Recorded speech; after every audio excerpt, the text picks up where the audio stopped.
Olá, sejam todos muito bem-vindos a mais uma videoaula, nosso grupo de estudos Fundamentos Psicanalíticos pela Escola Formação do Psicanalista.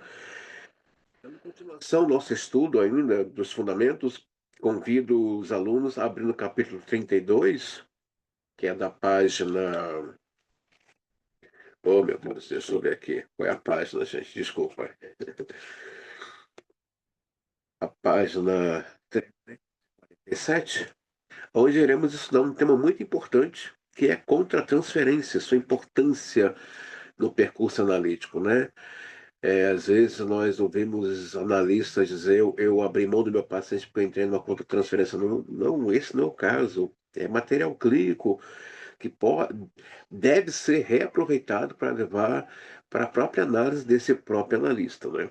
Contra-transferência é o estudo do fenômeno. O estudo do fenômeno da contra-transferência está intimamente ligado ao da transferência, de forma que eles são indissociáveis. Um não existe sem o outro, muitas vezes se superpondo e confundindo. A contra-transferência costuma ser considerada como um dos conceitos fundamentais do campo analítico, ao mesmo tempo que sua conceituação é uma das mais complexas e controvertidas entre as distintas correntes psicanalíticas. Discussões acerca de suas possíveis ou prováveis vantagens como sendo um excelente instrumento da prática psicanalítica. O ocultamento ou alargamento desse fenômeno na leitura psicanalítica, problemas semânticos devido às diferentes formas de sua compreensão, a divergência quanto a se a contratransferência é um fenômeno unicamente consciente ou também inconsciente, a possibilidade dela ser utilizada pelo psicanalista de forma benéfica ou inadequada, a introgênica, são alguns dos aspectos que têm acompanhado a sua história no curso das sucessivas etapas da psicanálise.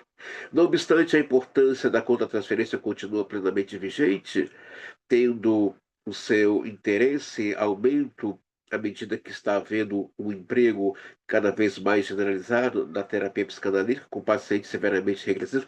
Então, a contra-transferência é um material, sim, muito rico, muito maravilhoso de se aproveitar, e cabe, eu volto a dizer, cabe esse analista ver como aprendizado a contra-transferência, não como não, errar, erramos. Essa coisa de analista não errar, porque eu estudei muito, olha, isso é muito perigoso, tá? Eu errei, não. Qual o problema? É humano. Psicanálise não é para tornar o analista perfeito, muito pelo contrário, ele é mais humano, a partir dos seus atravessamentos, dos seus sintomas. Sim, eu tenho meus sintomas, outros colegas têm, então você que é aspirante à psicanálise, você que é psicanalista que está assistindo essa videoaula, sim, o analista tem seus sintomas, e através dos nossos sintomas que produzimos em textos, né, desenvolvemos teorias, fazemos trocas, então não há nenhum problema, não há nenhum mal em esse analista se deparar aí com uma contra-transferência. E eu quero dizer mais, a contra-transferência também não se dá somente na análise, ela também, assim como a transferência não se dá somente na análise, a contra-transferência também não. Um exemplo disso, né? Você que está aqui assistindo essa aula tem uma transferência com a minha pessoa. Só que essa transferência não é somente aqui na aula, na análise. A transferência ela ocorre em todos os lugares, aluno e professor, professor e aluno, filhos e pais. Ela está ali a transferência. E quando a transferência fala de algo aí que não está bem resolvido, né? No caso, um pai que tem inveja ou ciúme do tratamento que essa mãe tem com o filho, isso é uma contra-transferência, né? O homem já adulto, com o ciúme do seu filho, está falando ali as suas questões de penas com a própria mãe dele. Então, o analista que está na contra-transferência está falando das questões que ele não ouviu, que ele não parou para dar ali é, uma olhada, Mas a contra-transferência é a oportunidade dele parar e se ouvir e levar isso para a supervisão, André, não. Levar isso para a própria análise desse analista. Até porque ele também é um paciente, ele também é um analisando. Levar isso para a própria análise dele, que eu não vejo nenhum problema. Isso é material clínico para a própria formação dele. Freud, a primeira menção explícita ao fenômeno da contra-transferência coube a Freud, em 1910, que ele se referiu no Projeto de Psicanálise em Nuremberg, com a denominação original, o que alguns autores traduziram como transferência recíproca. Dessa, Nessa ocasião, Freud usou o termo usou o termo para referir-se à resistência inconsciente do analista como obstáculo que o impedia de ajudar o paciente a enfrentar áreas de psicopatologia que ele próprio não conseguia enfrentar. Aliás, o prefixo alemão "gen", tanto significa contra como na concepção original de Freud, como também designa junto ou apoiado com o significado de um recíproco engendramento, tal como veio a ser concebido por outros autores muitos anos após Freud. Então, Freud tinha essa concepção, né? Ele tinha essa preocupação com a questão da transferência e contra-transferência, havia essa preocupação do Freud, e eu, particularmente, eu vejo, né, o próprio André Green, né, o psicanalista francês, né, ele vai defender a questão da contra-transferência de uma maneira assim muito rica e trazendo isso para a prática clínica do analista. Então, não há nenhum problema desse analista estar. Eu vejo que a contra-transferência é um grande aprendizado pessoal para esse analista que está aí no seu percurso analítico, né? Cabe a ele reconhecer a questão de contra-transferência e tirar dali o material de aprendizado, né? No trabalho do 1910, Perspectivas Futuras, da terapia psicanalítica, Freud introduziu a sua ideia acerca da contra-transferência como sendo uma forma de oferecer conselhos técnicos a médicos não analisandos, que não praticavam a psicanálise, movendo pela sua esperança de que assim pudesse reduzir o perigo da participação emocional, e o WHO dos terapeutas, especificamente o desenvolvimento erotizado, até mesmo porque Freud era sabedor do desenvolvimento incestuoso de Jung e Ferenczi com algumas pacientes, né? O Jung, ele, quem puder ver, acho que é Método Perigoso, ele se apaixona por uma de suas discípulas, né? Eu acredito que foi ali um tiro muito certeiro, né? Quem puder ver esse filme, ele quase que enlouquece, né, por essa mulher, né? E o Férez, ele tinha uma questão ali com as suas pacientes de forma muito edipiana, ligada à questão com a mãe dele. Então, quem puder, mas não tirou o mérito deles como profissionais, não tirou o mérito deles como pessoas que fizeram a maior contribuição para a clínica psicanalítica. O gostoso que eu gosto de trabalhar com o Zimmermann, que ele dá um passeio, né, em todos os demais teóricos da psicanálise com relação aos conceitos teóricos e técnicos, né? Embora eu já peguei livros de outros autores que trabalham somente a técnica, eu tenho dois livros de dois autores, eu não sei se um é brasileiro ou os dois são europeus, que trabalha somente técnica lacaniana. Já outro, eu vi no livro que ele somente tinha ali uma questão da teoria, né? Somente freudiana. Então, o que é o legal do Zima, trabalhar com ele durante esses 21 anos, né, em minha formação, em meu percurso analítico, que ele dá uma pincelada, traz um escopo do universo clínico, psicanalítico, dando a nós como cada clínica vê a questão da conta transferência, né? Eu acho isso muito interessante. Para você que não tem esse livro, que nasceu na nossa escola, eu recomendo que adquira ele, tá? E se puder ter todas as obras desse autor, eu recomendo, tá? Eu tenho todas as obras dele, aliás, eu tenho essa questão obsessiva comigo, né?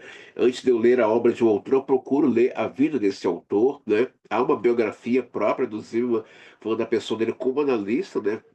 Frente ao seu percurso analítico e seus pacientes de uma maneira muito rica. Então eu deixo aqui para vocês, quem puder, né, adquirir as obras dele. No trabalho de 1910, Perspectivas Futuras e Terapia Psicanalítica, Freud introduziu a sua ideia acerca da, né, já falei, né, em Conselhos ao Médico sobre o Tratamento de Psicanalista, de 1912, Freud recomenda ao analista tomar como modelo ao cirurgião, quem deixa de lado todos os seus afetos e também sua compaixão humana e concentra suas forças espirituais e uma única meta, realizar a cirurgia o mais de acordo possível com as regras da arte. Da mesma forma, Freud também empregou a metáfora do espelho, o psicanalista tal como o espelho, somente deve refletir aquilo que o paciente lhe mostra, né? Também Freud vai falar que o analista ele entra com fé na análise, mas eu quero deixar que esse entrar com fé na análise é após ouvir o discurso desse paciente, sim. A fé vem, sim, depois da palavra. A palavra sempre vem antes da fé. A fé não vem antes da palavra, né? E é legal isso, porque o analista tem que ouvir esse paciente como? Na entrevista.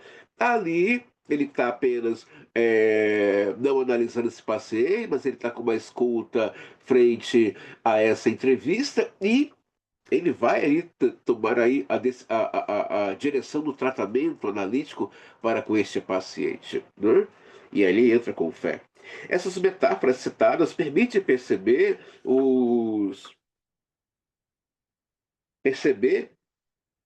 receios de Freud quanto à sua aproximação afetiva entre analista e paciente. No entanto, no mesmo trabalho de 1912, ele recomenda que o inconsciente do analista comporte-se a respeito do inconsciente emergente do paciente como um receptor telefônico. Comporta-se como o emissor das mensagens telefônicas. É evidente que Freud emitia, ao mesmo tempo, das recomendações contraditórias, uma uma que apontava para a necessidade de uma distância afetiva por parte do analista e outra que ele fosse bastante sensível ao paciente. Olha, como é que é isso? Ele é sensível ao mesmo tempo ele está distante? Não. Vamos explicar isso aqui.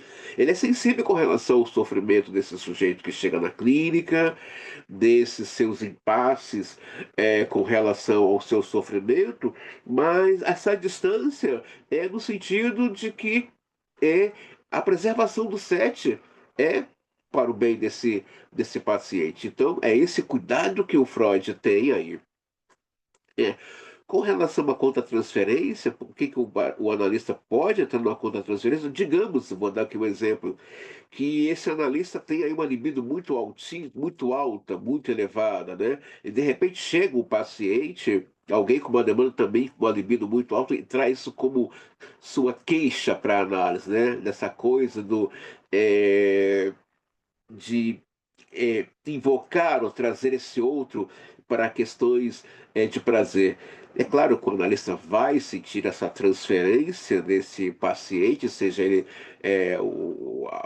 a demanda que ele traz ali para esse analista, ele vai sentir toda essa carga energética libidinal. A questão é como ele lida com a libido dele, não é com a libido desse paciente, mas com a própria libido dele. Então, é, ou alguém que traz o histórico de abandono, de muito sofrimento, e se essa doença também tem o histórico de abandono, é, é importante que ele tenha aí um cuidado que não esbarre no seu abandono, né? Saiba separar o abandono desse paciente do abandono dele próprio, da história dele, né? É evidente que Freud, ainda em 1912, a instituição da análise didática revelar a preocupação de Freud com a contra-transferência, especialmente pelo mal-estar representado pela possibilidade de a psicanálise ficar desqualificada como ciência. devido às raízes subjetivas que caracterizam o seu procedimento? Na época, o prefixo contra era utilizado unicamente com o significado de obstáculo, diferentemente do significado atual, que equivale ao sentido contraparte, cuja finalidade é diferente a contra-transferência daquilo que seria simplesmente a transferência do analista. O Násio, ele tem um livro, Como Trabalha o Analista, ele vai falar desse analista que está com medo e percebe que seu paciente está a passos aí de adquirir uma cura, né? E aí ele fica com medo por questões financeiras, né? Há ali um certo receio.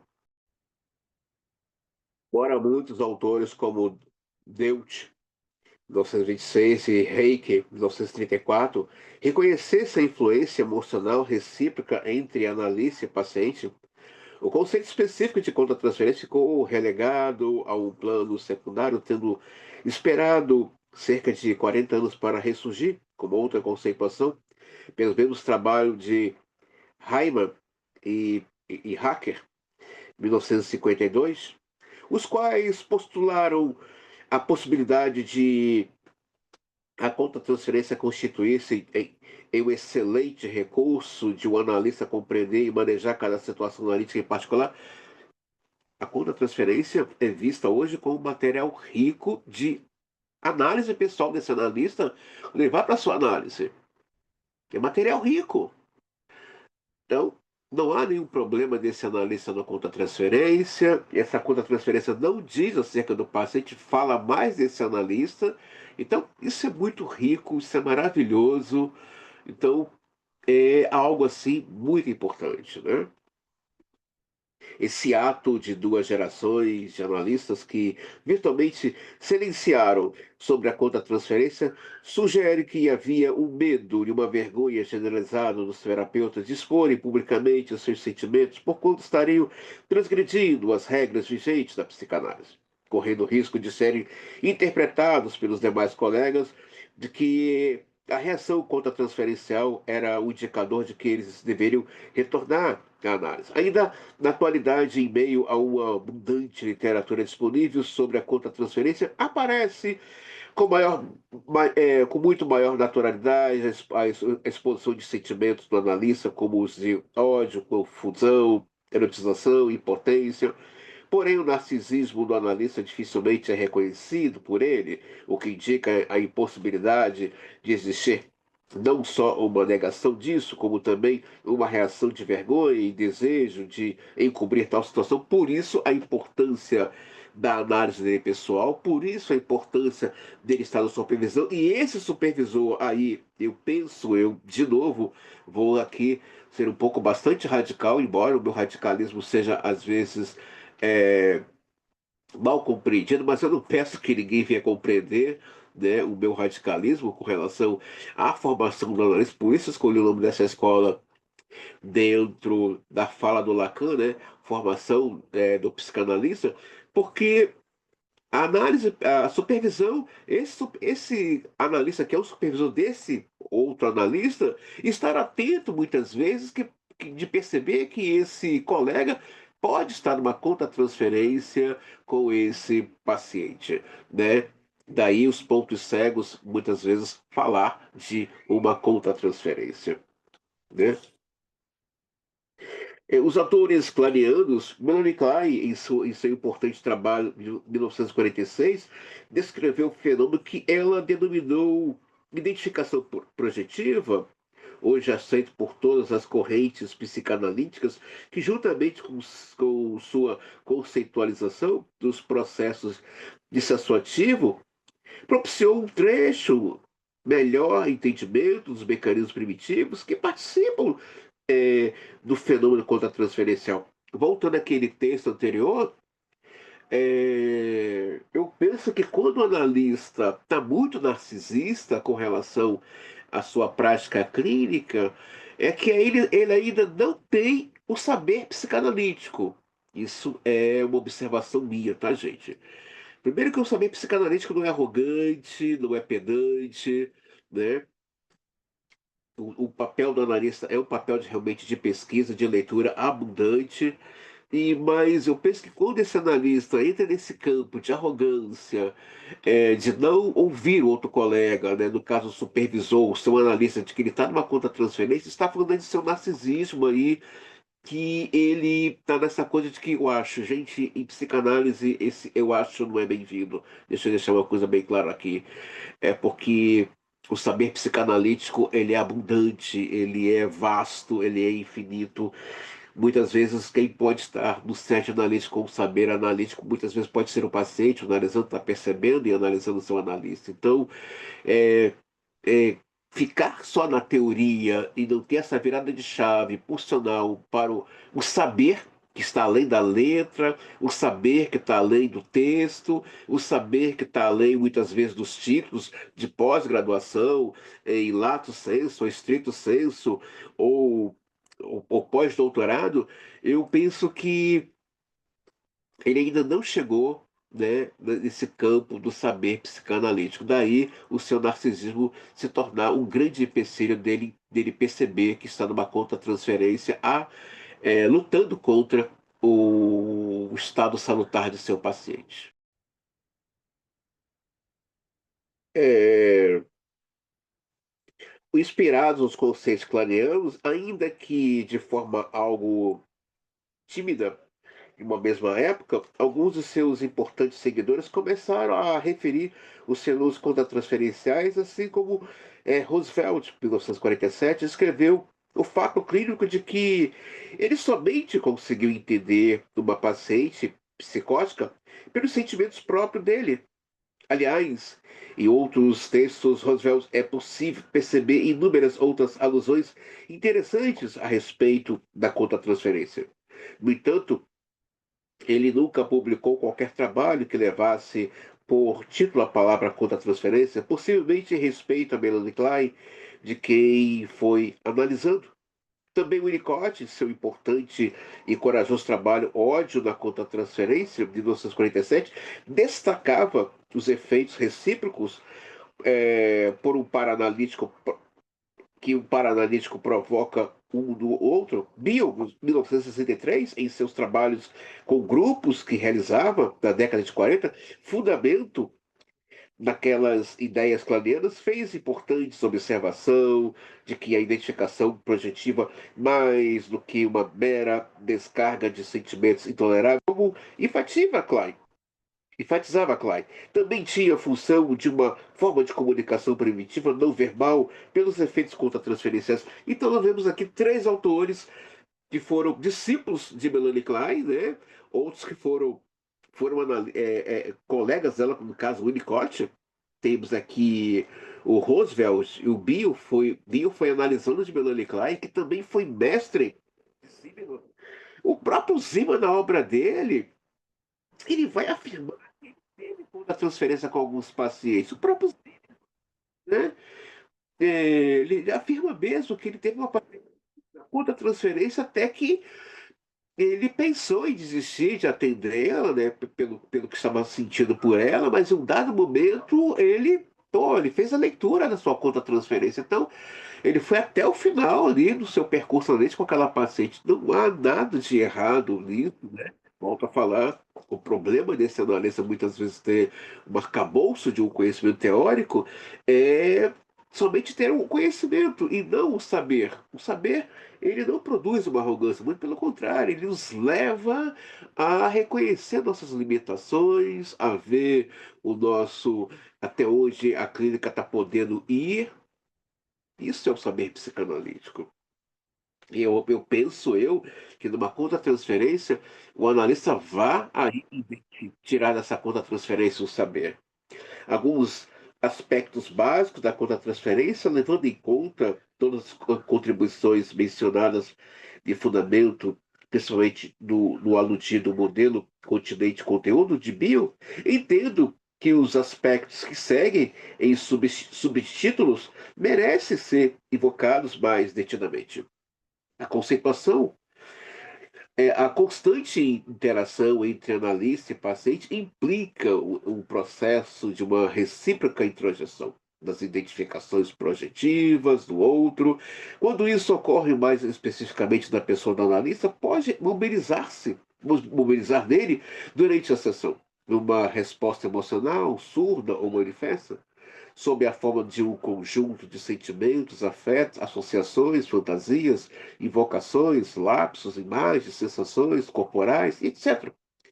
Não raramente, essa resposta emocional pode prolongar-se no analista para fora da sessão, pelos sonhos, ectes, identificações ou é, somatizações que traduzem a permanência de resíduos contratransferenciais. Assim, uma autora como McDougall, 1989, chega a afirmar que a contratransferência expressa as minhas próprias introjeções das experiências pré-verbais e pré-simbólicas do paciente. E que às vezes eu tomo como conhecimento disso através dos meus próprios sonhos. Sim, há uma comunicação ali inconsciente na transferência. É óbvio que esse analista vai ter sonhos que não são deles, mas que são dos seus pacientes. É óbvio que vai ter. Então, a conta-transferência fala mais desse analista do que desse paciente, mas também fala de uma comunicação paraverbal, ali, inconsciente para inconsciente.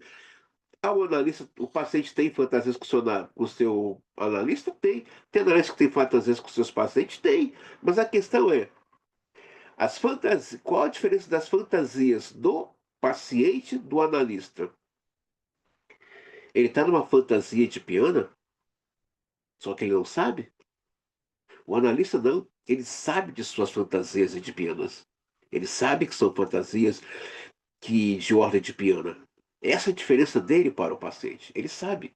O paciente não sabe disso.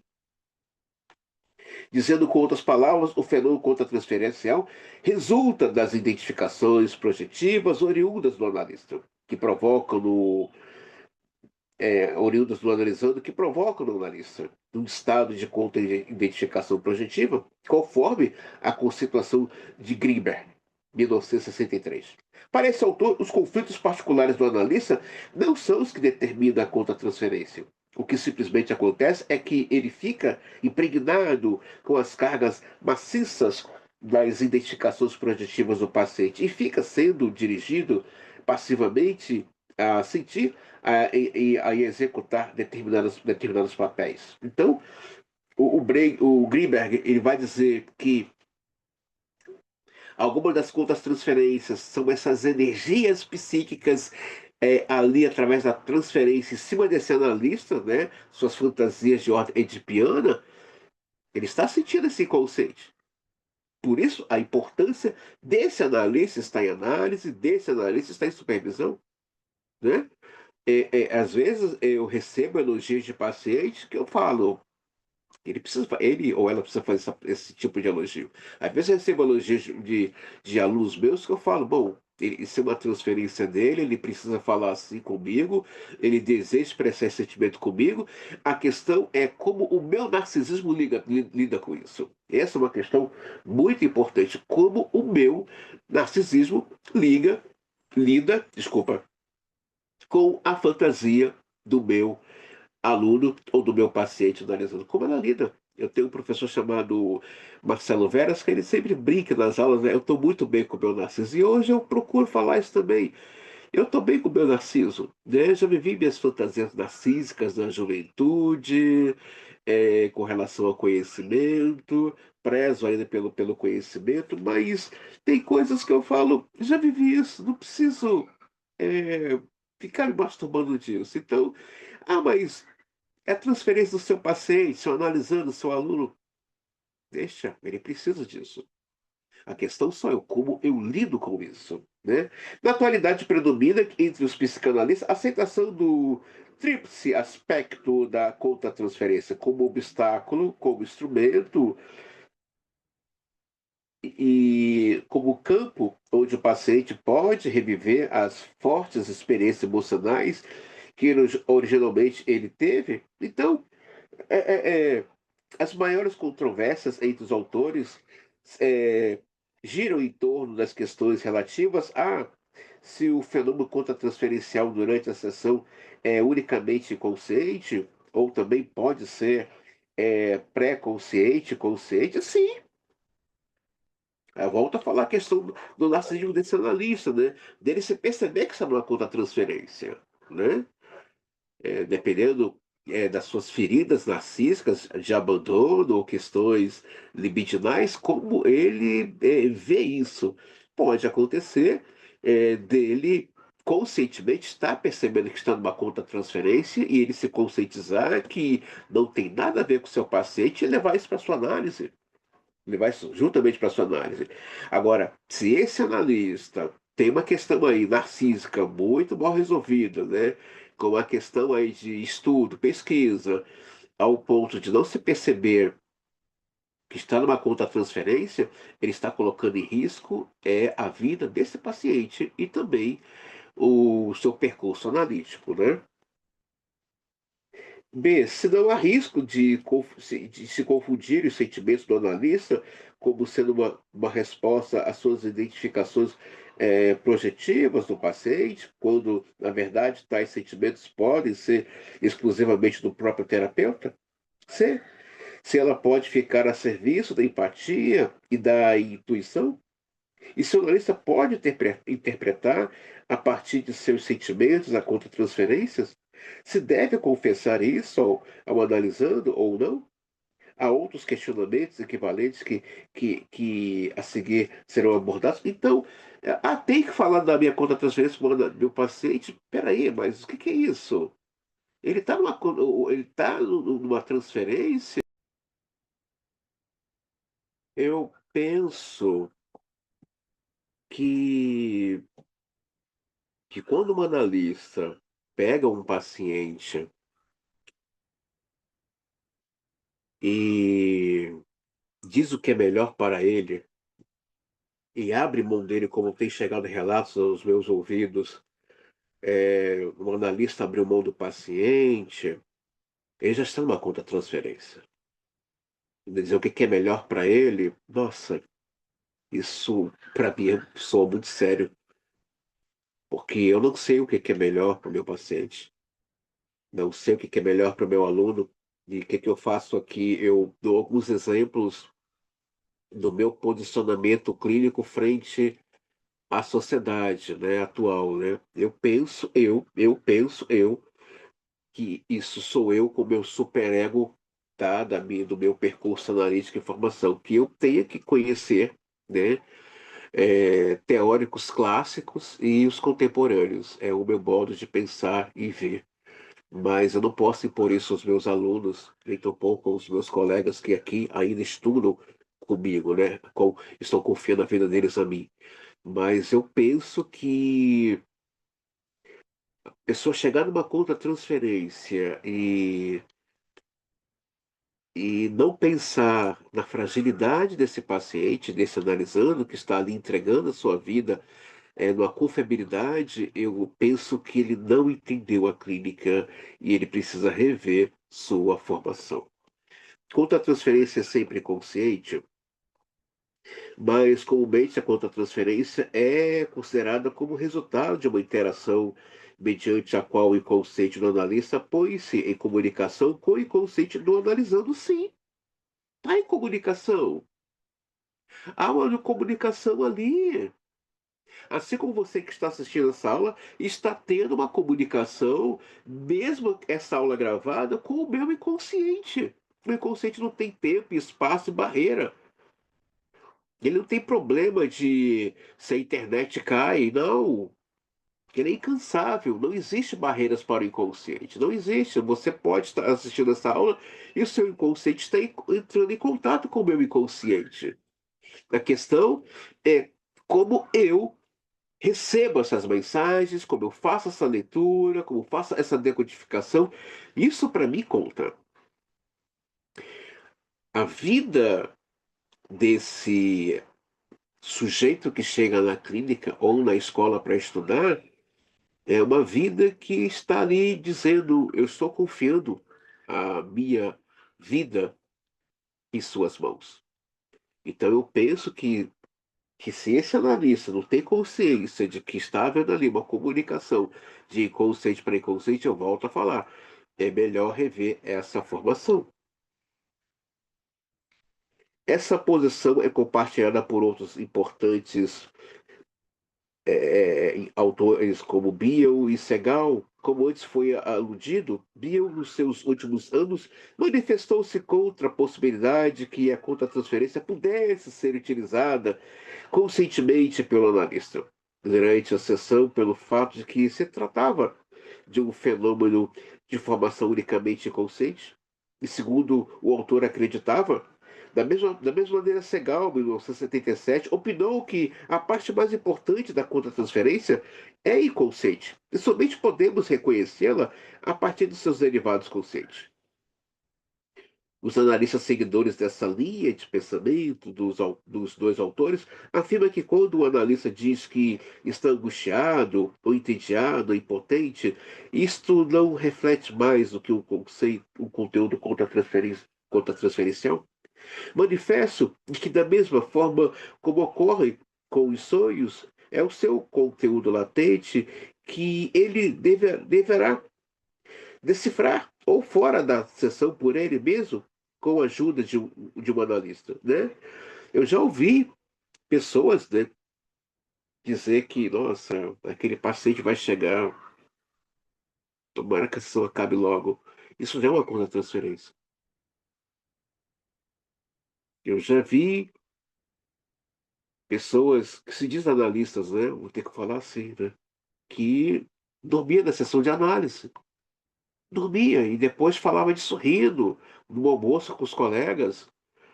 Eu já vi analista apaixonado pelas sua analisando, sua paciente analisando e dizendo que contava as horas para vê-la. Uma coisa é o paciente nutrir o sentimento de carinho, amor pelo seu analista, sua analista, e contar dias e horas para estar na sessão de análise. Isso é uma transferência dele.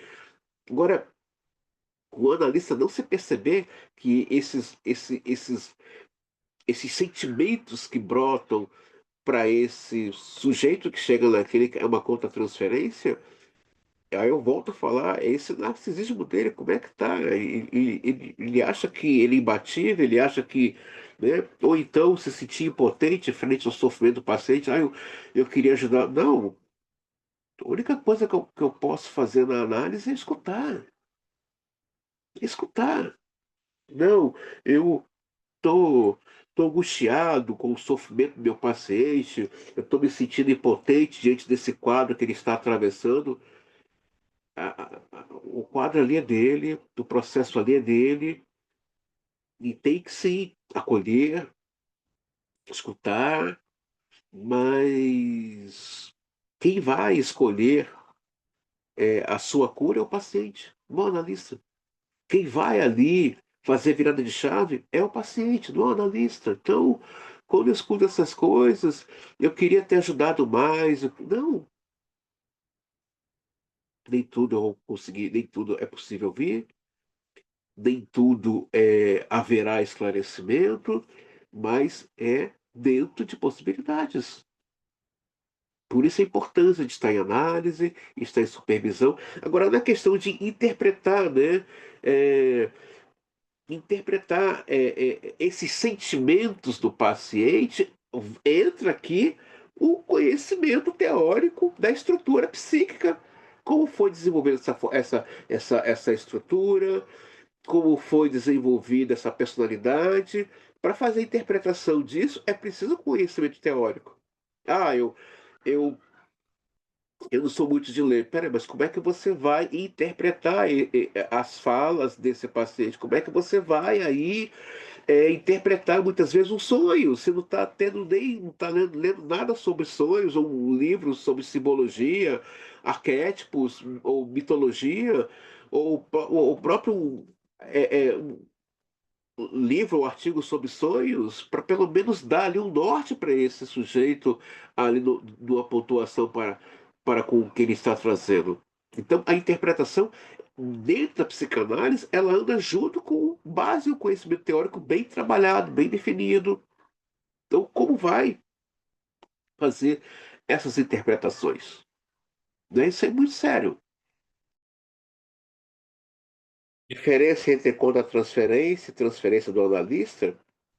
Desde que Freud instituiu o conceito de contra-transferência em 1910 até os dias atuais, o entendimento desse fenômeno já passou pelos extremos opostos de tanto ser considerado como altamente prejudicial para a análise, como também houve época em que era moda atribuir unicamente as identificações projetivas do paciente toda a responsabilidade pelo que o analista estivesse sentindo emocionalmente.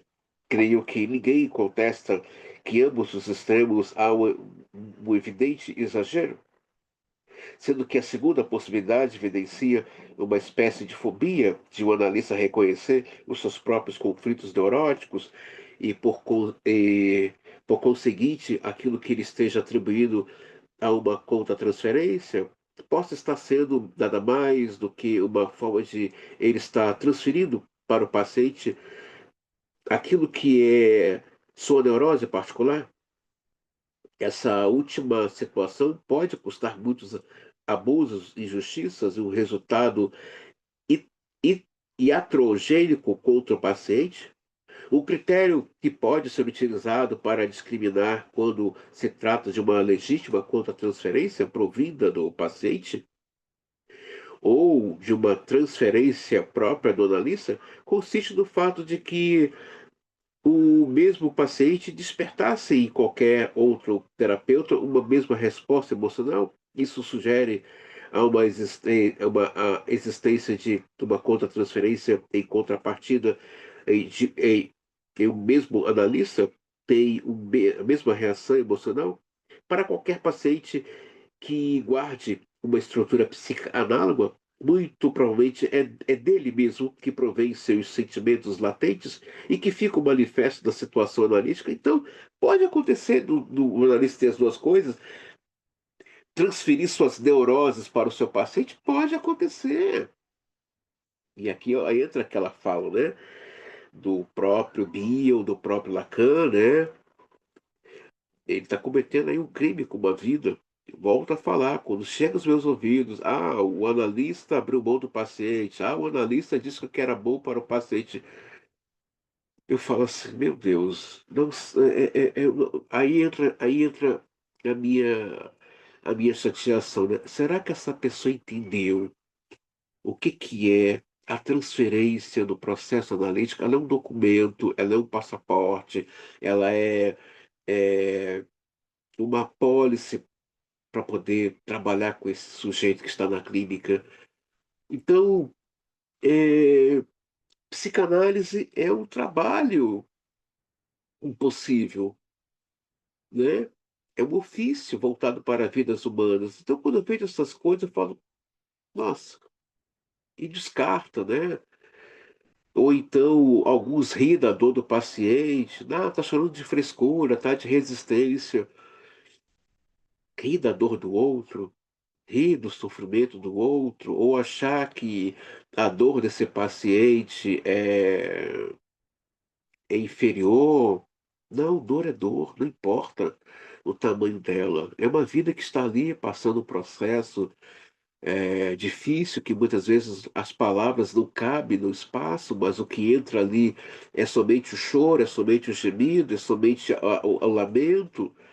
E cabe uma escuta realmente que esteja disposta, né, a abraçar esse ser humano. Agora, fazer descaso com a dor, isso já é uma contra-transferência muito grande. E pior, perversa, né? Bem perversa. Continente conteúdo. As necessidades, desejos, demandas, angústias e defesas de todo e qualquer paciente, mas particularmente a de pacientes muito regredidos, constitui o conteúdo e urge por encontrar o continente onde eles possam ser acolhidas. Cabe ao analista o papel e a função de ser o continente do seu analisando. No entanto, reciprocamente, também o paciente funciona como continente do conteúdo do analista, como pode ser exemplificado no acolhimento que ele vier a fazer das interpretações daquele, sim. Se esse analista acolhe esse paciente com as suas angústias, dores, ou que não consegue nomear o que está falando, né, o que está sentindo, o que está passando, mas ele o acolhe com uma escuta realmente interessada nesse texto. É óbvio que está ali fazendo um trabalho de desenvolvimento dentro de um processo que se parou, que era o psíquico, afetivo, emocional dele. Ele vai se desenvolver, vai aí ganhar uma plataforma interna e também vai acolher essas pontuações que muitas vezes é, é, é para levando ele à verdade dele, né? Então, ele está com demanda agora para ouvir as pontuações, e cabe a esse analista ter uma sensibilidade. Eu volto a falar de novo dessa questão, mas não é porque está batendo tanto essa tecla, porque às vezes eu vejo pessoas que se esqueceu o que é psicanálise. Psicanálise não é ser celebridade. Se esqueceu, né? Psicanálise é clínica, e a clínica quem aparece é o paciente, quem brilha é o paciente.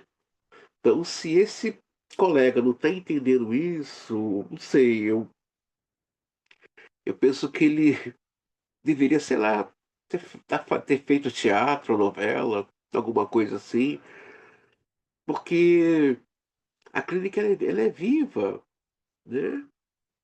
E é vida humana que está ali.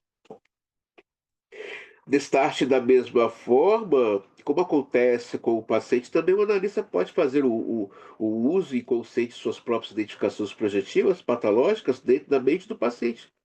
Em contrapartida, o paciente pode fazer uso de um juízo crítico sadio dessas projeções de seu terapeuta, como instrumento de percepção da realidade daquilo que, de fato, se está passando com a pessoa do analista, como decorrência dessa percepção consciente ou inconsciente.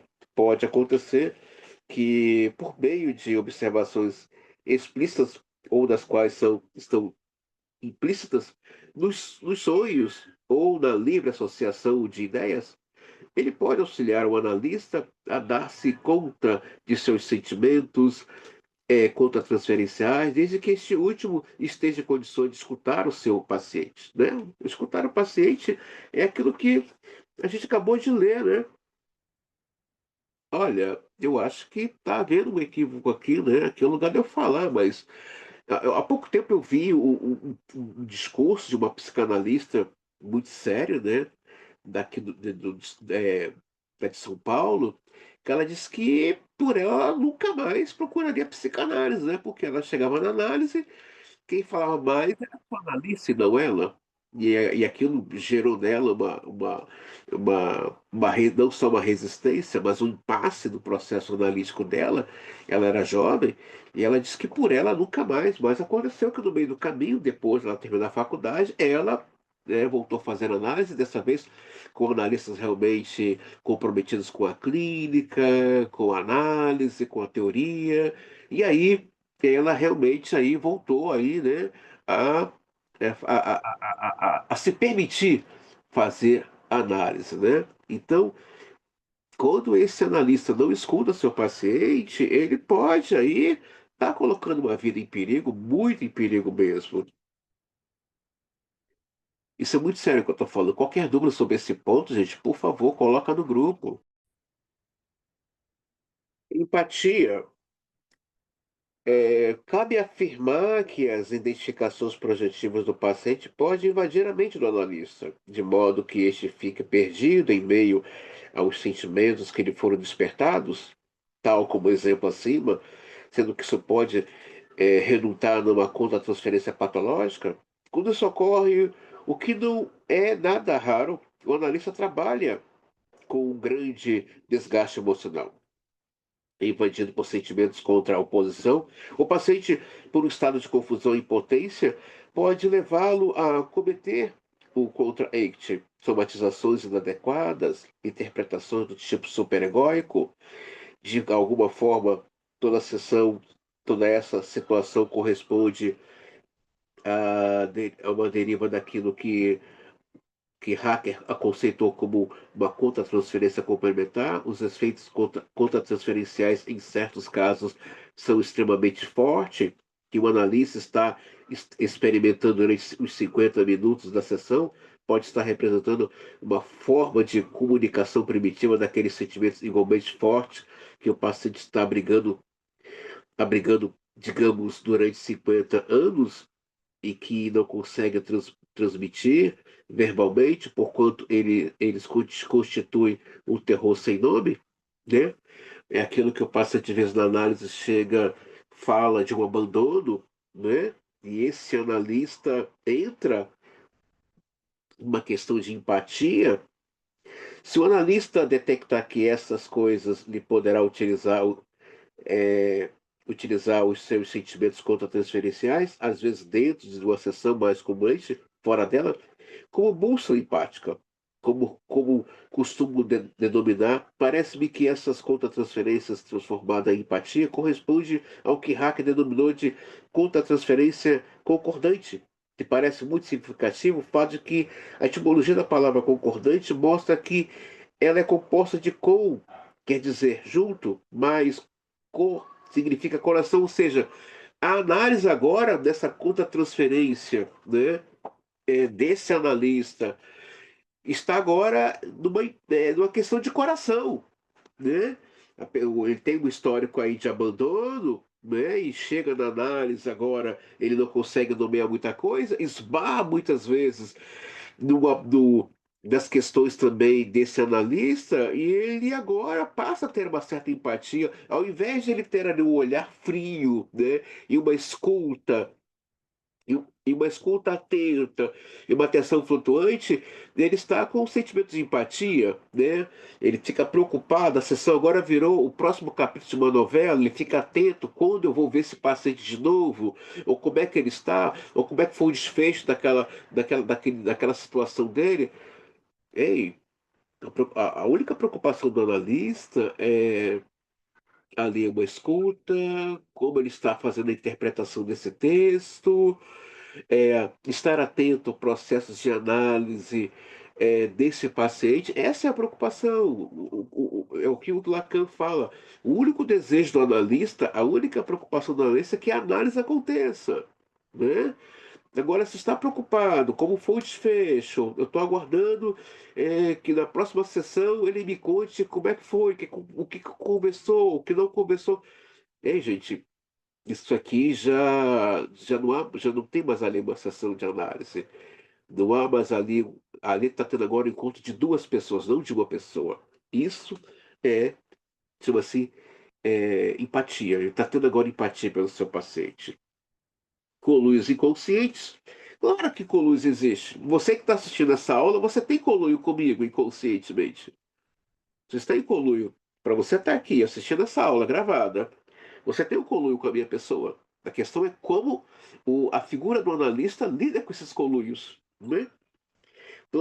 Toda relação transferencial e contra-transferencial implica na existência de vínculos que, conforme Bill, são elos relacionais e emocionais que unem duas ou mais pessoas, assim como também as duas ou mais partes da mesma pessoa. Assim, os vínculos de amor, ódio e conhecimento, aos quais venho propondo a inclusão do vínculo do reconhecimento, que alude à necessidade vital de qualquer ser humano em qualquer etapa de sua vida, de ser reconhecido pelos outros, está invariavelmente sempre presente em toda a situação analítica, ainda que em graus e modalidades distintas, com a prevalência maior ou de o outro. No entanto, pode acontecer que o inconsciente do analisando efetue aquilo que Bill chama de ataque aos vínculos, pelo uso de identificações projetivas, excessivas da qualidade ou da quantidade ou no grau de onipotência que acaba atingindo a capacidade perceptiva do analista e, por conseguinte, a sua condição de pensar livremente, estabelecer correlações ideoafetivas, da mesma forma, certos pacientes têm um dom intuitivo de projetar-se dentro do analista e atingir justamente aqueles pontos que constituem os mais vulneráveis do terapeuta, provocando-lhe escotomas contra-transferenciais, ao prejuízo da escuta do analista, assim propiciando a formação de conluios inconscientes aos aos que são conscientes, é melhor denominá-los pactos corruptos, né? São inúmeros tipos de conluios transferenciais, transferenciais e contratransferenciais, estão superpostos com os conluios resistencial, contra-resistência, resistências, que estabelecem inconscientemente entre ambos do par analítico, sendo que, na maioria das vezes, ele se estrutura de uma forma insidiosa e pouco transparente. Pode acontecer que tais coluios adquiram uma configuração de natureza sadomasoquista ou fóbico-efativa, de sentimentos tanto agressivos quanto eróticos, ou ainda o coluio comumente de forma a partir de uma recíproca fantasia narcisista. Então, ele está dizendo aqui, os coluios existem, volta a falar a importância desse analista ter uma base teórica bem trabalhada, bem aí estruturada, e também o perigo de não ficar somente no conhecimento teórico.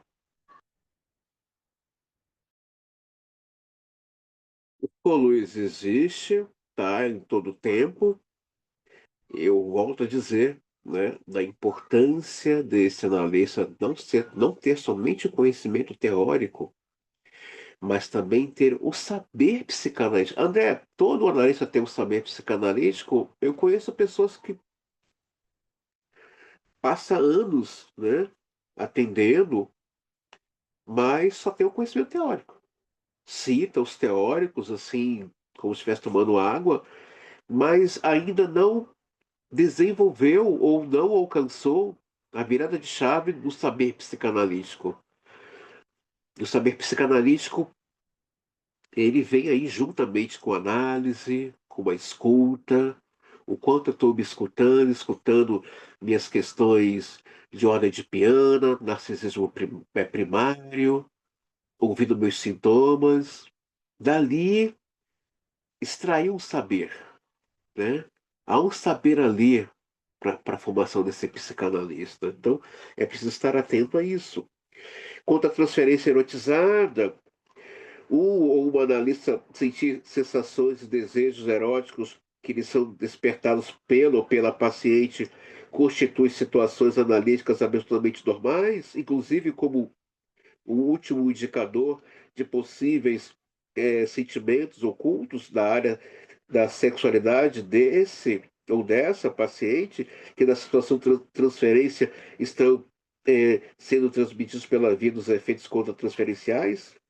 A normalidade dessa conta-transferência erótica pressupõe que o analista assume o que ele ou ela está sentindo, de modo que a sua atividade perceptiva, interpretativa, não sofram nenhum prejuízo. No entanto, às vezes pode acontecer que o analista fique impregnado desses desejos libidinais recíprocos que ocupam maior parte do espaço analítico e que, de uma forma ou outra, interferem na sua atividade psicanalítica, sendo que isso constitui uma contratransferência erotizada, a qual não raramente, como possa imaginar, pode perverter o vínculo analítico como prática efetiva de wake ou contra. Então, o que leva o analista a perder aí essa escuta ou essa percepção do paciente? É ele alimentar essa contra-transferência erotizada, é ele alimentar um sentimento pelo seu ou pela sua paciente, seja ele ou ela. Então, a contra-transferência vai existir? Vai. Mas a questão é, ele vai insistir nessa contra-transferência, ele vai alimentar, uma vez que ele alimenta, ele perde essa escuta, ele perde esse olhar. Então, ali, quem está ali sendo prejudicado é o próprio paciente. Volto a dizer, na transferência, o paciente ele pode tudo. A questão é como esse analista, frente a essa transferência, frente a esse conluio, está lidando com isso, está fazendo a leitura, fazendo a interpretação dessa transferência, há vários tipos de transferências, e todas elas falam assim das questões de penas desse paciente. Lembrando que todas essas transferências são de ordem de piano, não é real. Então, quando eu vejo um colega entrar numa contra-transferência séria com seus pacientes, eu fico pensando na formação dele. É a primeira coisa que me vem na cabeça, é a formação desse analista. Contra-transferência somatizada, uma forma manifesta de contra-transferência é que, pouco descrita, embora pareça-me que é relativamente frequente, o caso a observarmos mais detidamente é aquela que se manifesta durante determinados momentos da situação analítica sob forma de somatizações na pessoa do terapeuta.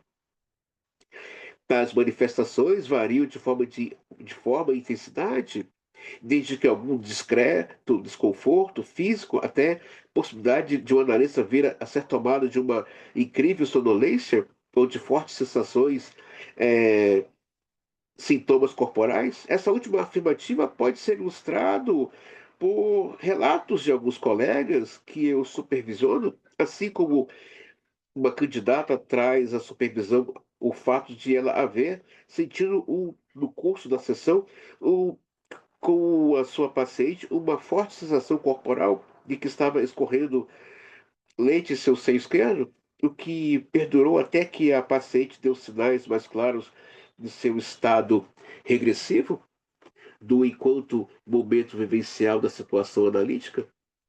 A analista vinha sentindo fal- falta do seio nutridor da mãe, recentemente falecida, ou seja, ela entrou nesse lugar de contra-transferência somatizadora, né, ao ponto de estar vivenciando um desejo materno para com a sua paciente. Gente, estamos falando aqui de coisas muito sérias, né? Ele vai também falar da sonolência. Creio que uma boa parte dos leitores já tenha passado alguma vez pela difícil situação de ser invadido no curso de alguma sessão com um determinado paciente por uma sonolência invencível, daquelas que as pálpebras parecem pesar chumbo e os minutos se arrastam enquanto o analista faz um enorme esforço para se manter, pelo menos desperto. Nesse caso, não se trata de uma estafa, sono atrasado ou algo equivalente, porquanto as sessões seguintes outros pacientes decorrem normalmente. Antes estamos nos referindo de uma forma particular de contra-transferência, um sono é, de sonolência, que comumente corresponde a uma dessas três possibilidades. Uma é de que o analista consome um esforço enorme devido à pressão do seu superego para manter-se afastados de suas consciências, algumas pulsões de ansiedade que foram despertadas pelo discurso do paciente. A segunda, eventualmente, de que o analista entre em um estado de hipnoide diante de um paciente e que apresente uma alteração do seu sensório, cujas associações adquirem uma característica estereotipando pronunciadas em um tom de voz monótono e monor, monor, monocórdico, principalmente quando elas acompanham uma dificuldade de pensar e de estabelecer conexões. Então, ele está ali com um paciente muito regressivo que demora a falar, demora é, fazer conexões. A questão é por que que esse paciente, né, que está aí com essas questões primitivas tão implicadas, está levando esse analista a ter sonolência, ou está tendo aí somatizações do corpo, como dor de cabeça, como mal-estar. O que que é isso? Eu senti angústia na análise hoje, eu senti tristeza, me deu vontade de chorar. Claro, tem casos que realmente, não vou negar para vocês, durante um tempo atendi crianças, né? Principalmente trabalhei com violência doméstica. Houve momentos que realmente, depois da análise, eu fiquei mexido, né? Aí esbarrou também na minha história, né? Mas eu pude fazer a leitura que aquele sofrimento daquele ser era, era real, né? e que estava sofrendo ali e que estava pedindo socorro na clínica. A faixa etária que eu sempre atendi era de 8 a 11 anos, e que trazia seus sofrimentos, né? Sofrimentos muito pesados. Tinha alguns que eu sabia remediar, né? Peraí, isso aqui é dele, isso aqui é meu. Mas havia casos realmente de violência doméstica que esbarrava realmente nas minhas feridas narcísicas da minha infância e que, quando acabava a análise, realmente eu desmontava. Mas isso serviu para mim como aprendizado. Depois de um tempo, levei isso para minha análise, levei também para supervisão, e que foi um aprendizado muito rico para mim. Então, é, mas eu tive essa percepção de que havia esbarrado em alguma coisa aqui dentro relevante à minha história de vida, né? Implicações da técnica, né? A guisa de sumário deste capítulo é baseado em uma longa experiência como psicanalista, como supervisor. Penso ser válido dar destaque aos seguintes elementos que cercam o fenômeno da conta transferencial, na prática das terapias psicanalíticas. A importância da origem, reconhecimento e manejo da conta-transferência após o longo período opaco da psicanálise. Vem ganhando uma importância cada vez maior na medida em que o tratamento psicanalítico ampliou o alcance da analisabilidade para crianças, psicóticos e pacientes regressivos em geral, como no caso de perversões, borderline, somatizações, etc. Além disso, a contemporânea psicanálise vincular, obviamente, implica uma especial relevância aos aspectos transferenciais e contratransferenciais. É saber a origem da minha contratransferência. Por que estou passando por essa contratransferência sonolenta, somatizadora, erótica, empática, me encontro apaixonado ou apaixonada pelo meu paciente ou minha paciente, saber a origem. Uma coisa é a transferência dele, que é uma transferência de ordem bem edipiana, e ele não tem noção disso. Outra coisa é o analista saber da sua conta transferência, que também esbarra nas suas questões de despesa. Ele tem consciência. Agora, se ele não tem consciência e não reconhece isso, ele está colocando a vida desse paciente em perigo. Os seguintes fatos justificam a importância da conta transferência no campo analítico. Ela influi decisivamente na seleção de pacientes para tor- tomar em análise, tendo em vista que a escolha tende a recair nos pacientes que gratifiquem as necessidades neuróticas do analista. Quando bem percebidos, os efeitos contra-transferenciais podem se constituir para o analista em um relevante meio de compreender um primitivo meio de comunicação não verbal que está sendo empregado em certos pacientes, notadamente os que estão em condições regressivas. Ah, mas o meu paciente é regressivo, mas ele tem um inconsciente, ele fala. Ele fala, o inconsciente fala. O paciente pode ter uma estrutura primitiva, mas ele está falando. Ele está se comunicando. Ele está no curso de supervisões, é melhor. Podemos perceber a frequente existência das mais variadas formas de contra-transferências e conceitos do terapeuta, assim como também é possível comprovar com o clareamento delas. Creio que é ser dispensável enfatizar de que forma alguma isso implica em invadir ou competir com o eventual analista do supervisionado, pode modificar fundamentalmente o curso da análise. Claro, se ele não se atentar, se não reconhecer que está numa contra-transferência com o seu paciente, ele está em, quem está colocando, ele está colocando em perigo é o seu paciente. Então, eu volto a dizer para vocês que estão assistindo essa aula, a conta-transferência não está falando do paciente, está falando unicamente da pessoa, do analista, com as suas questões de ordem e de piano. Eu deixo para aqui a vocês essa reflexão desse conteúdo, para você que é aspirante, para você que é analista, né? Eu já vi pessoas que se diz, né? Não sei, tem coisas que ultimamente chegam os meus amigos que eu falo, caramba, o que que é isso, né?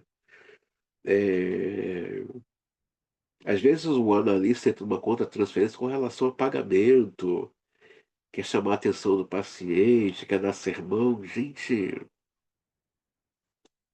isso é muito sério, isso é muito delicado, né?